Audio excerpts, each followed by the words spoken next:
कब शुरू होगा बैसाख मास स्नान 2025? जाने पूजन विधि और क्या है इसकी महिमा।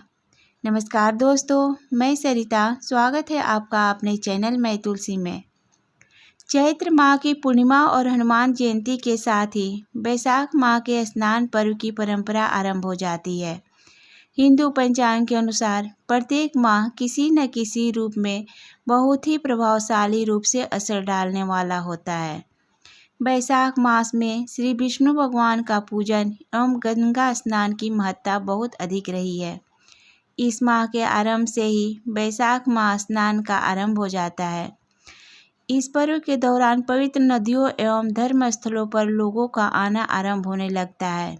इस माह का प्रत्येक दिन किसी न किसी रूप में पूजा पाठ और जप तप के संदर्भ में बहुत ही शुभदायक होता है।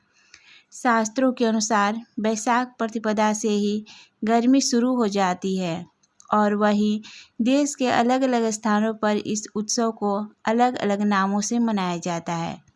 पंजाब में बैसाखी का पर्व होता है, बंगाल में पहला बैसाख, असम में बिहू बिशु जैसे नाम होते हैं, उड़ीसा में पाना संक्रांति इत्यादि नामों से मनाया जाता है।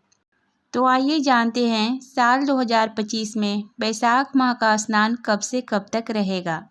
साल 2025 में बैसाख माह का स्नान 14 अप्रैल से शुरू होकर 12 मई तक रहेगा। बैसाख माह की लंबी अवधि फलदायी होती है। इसी के साथ प्रयागराज व हरिद्वार में इस मौके पर भक्तों का जमावड़ा होता है। बैसाख माह पर कई महत्वपूर्ण पर्व भी आते हैं, जिनके समय बैसाख स्नान की उत्तम तिथि भी होती है। इन समय पर स्नान का महत्व कई गुना बढ़ जाता है। बैसाख माह की शुरुआत अप्रैल और मई के मध्य में होती है। कहा गया है कि बैसाख नक्षत्र से संबंध होने के कारण इस माह को बैसाख नाम प्राप्त हुआ है। इस समय के दौरान जीवन को सुखी और समृद्ध करने के अनेकों अवसर मिलते हैं। इस शुभ अवसर पर जितना भजन कीर्तन एवं दान किया जाए वह कई गुना शुभता देने में सहायक बनता है। इस बैसाख मास में भगवान श्री विष्णु की उपासना का विधान है। श्री बांके बिहारी जी के चरणों के दर्शन भी इस माह में होते हैं। तो आइए जानते हैं बैसाख माह का आरंभ और महत्व। बैसाख माह की प्रतिपदा से ही इस माह के शुभ दिनों का आरंभ होता है। इस दिन पवित्र नदियों अथवा जलाशयों इत्यादि में स्नान किया जाता है। अगर यह संभव न हो तो घर पर ही नहाने के पानी में गंगाजल मिलाकर स्नान किया जा सकता है। साफ स्वच्छ वस्त्र धारण करते हुए श्री विष्णु भगवान का स्मरण करें। तुलसी का पौधा भी लगाया जाता है और संपूर्ण माह उनकी पूजा की जाती है। इसके साथ ही रात्रि जागरण भजन कीर्तन होते हैं। पूजा अर्चना के लिए श्रद्धालुओं एवं भक्तों की भीड़ सभी देवालयों एवं धर्म स्थलों पर भी लगनी आरंभ हो जाती है। बैसाख माह की सुबह से ही पूजा का सिलसिला शुरू हो जाता है, जो रात्रि भर तक रहता है। इस समय भगवान को भोग स्वरूप मौसम के अनुरूप फल एवं खाद्य पदार्थ अर्पित किए जाते हैं। पानी का दान इस समय पर बहुत ही प्रभावशाली माना गया है। जल ही जीवन है और बैसाख माह में इनकी महत्ता भी स्पष्ट रूप से देखने को मिलती है। जल के दान को अत्यंत ही पुण्यदायी माना जाता है। मान्यता है कि बैसाख माह में जल का दान करने से देव और पूर्वज दोनों प्रसन्न होते हैं और आशीर्वाद प्रदान करते हैं। इस दिन से पूरे माह प्रतिदिन मंदिरों में विभिन्न प्रकार के भोज्य पदार्थों एवं फलों के भोग लगाने की परंपरा रही है। तो आइए जानते हैं बैसाख माह में तुलसी पूजन का महत्व। इस माह के दौरान तुलसी पूजन को अत्यंत शुभ माना गया है। इस माह के आरंभ में तुलसी जी को जल से नियमित रूप से सींचा जाता है। तुलसी के पौधे को लगाते हैं और नियमित रूप से सुबह और संध्या के समय पर तुलसी पूजन होता है।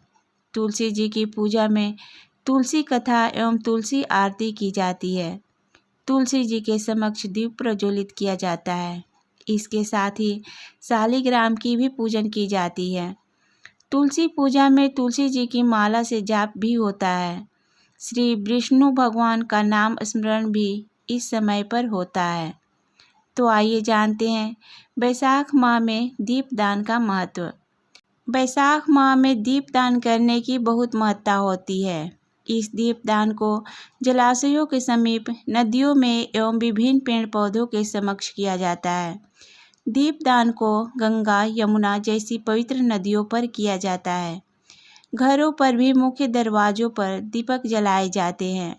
तुलसी, पीपल, वट वृक्ष पर भी दीपक जलाने की परंपरा बहुत प्राचीन समय से चली आ रही है। दीपदान को प्रातः काल के समय और शाम के समय पर किया जाता है। दीपदान के समक्ष मान्यता है कि इसके प्रकाश के समक्ष जीवन के सभी अंधकार दूर होते हैं और जीवन में सकारात्मकता का प्रवाह बनता है। तो आइए जानते हैं बैसाख स्नान की प्रमुख तिथियाँ। बैसाख माह में किया गया प्रत्येक शुभ कार्य अत्यंत ही प्रभावशाली फल देने में सक्षम होता है। इस मास की तृतीया तिथि, दशमी, एकादशी, द्वादशी, त्रयोदशी, चतुर्दशी, पूर्णिमा तिथि बहुत पवित्र और शुभदायी होती है।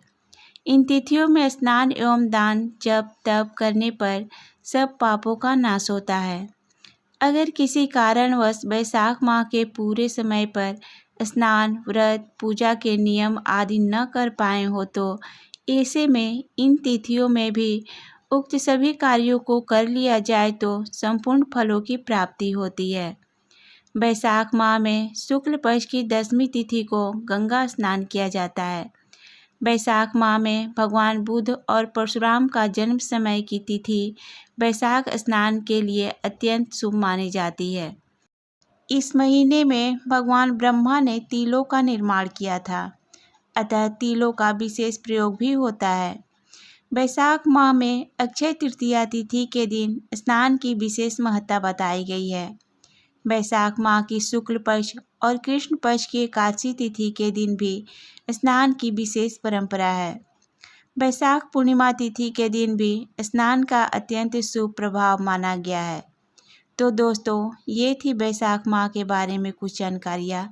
अगर मेरे द्वारा बताई गई जानकारी आपको पसंद आई हो तो प्लीज़ वीडियो को लाइक करें, दोस्तों के साथ शेयर करें और चैनल को सब्सक्राइब कर दें। धन्यवाद।